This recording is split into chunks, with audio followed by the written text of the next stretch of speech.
ಕಾಡಾನೆ ತಡೆಗಾಗಿ ಇಂದು ಬೆಂಗಳೂರು ದಕ್ಷಿಣ ಜಿಲ್ಲೆ ಚನ್ನಪಟ್ಟಣ ತಾಲೂಕಿನ ಅಮ್ಮಳ್ಳಿದೊಡ್ಡಿ ಗ್ರಾಮದಲ್ಲಿ ರೈತರು ಮತ್ತು ಅರಣ್ಯಾಧಿಕಾರಿಗಳ ನಡುವೆ ಸಭೆ ನಡೆಸಿದರು.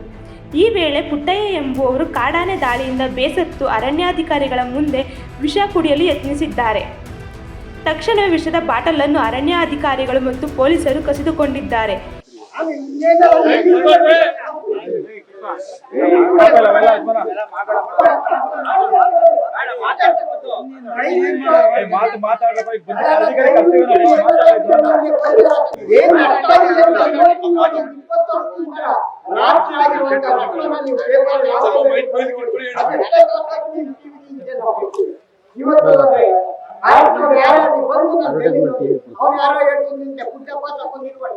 ದುಡ್ಡಿನ ಯಾರು ತಗೊಂಡಿಲ್ಲ.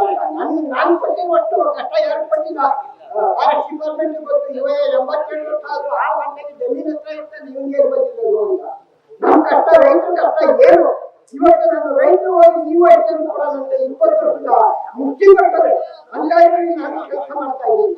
ದಯವಿಟ್ಟು ರಾತ್ರಿ 10 ಸಪೋಟ 20 ಗ್ರೇಡ್ ಆಗುತ್ತೆ ಸರ್. ಬಂದು 10 ತೆಂಗಿನ ಮರ ಮುರಿದಾಗ ಇಲ್ಲಿ ಹೊರಗೆ ಇಲ್ಲಿ 20 ವರ್ಷದಿಂದ ಏನ್ ಕಷ್ಟಪಟ್ಟಿದ್ದು.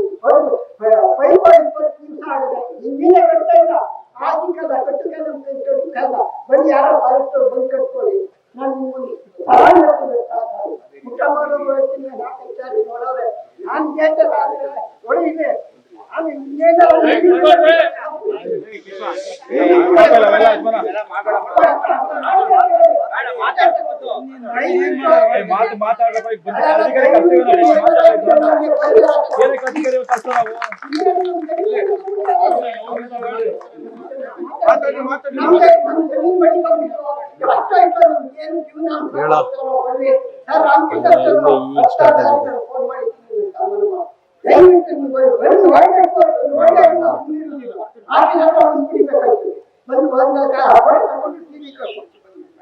ದಯವಿಟ್ಟು ಮಾತಾಡಿದ್ರೆ ಯಾಕೆ ನಮಗೊಂದು ಸಂಘರ್ಷ ಶುರು ಆಗುತ್ತೆ.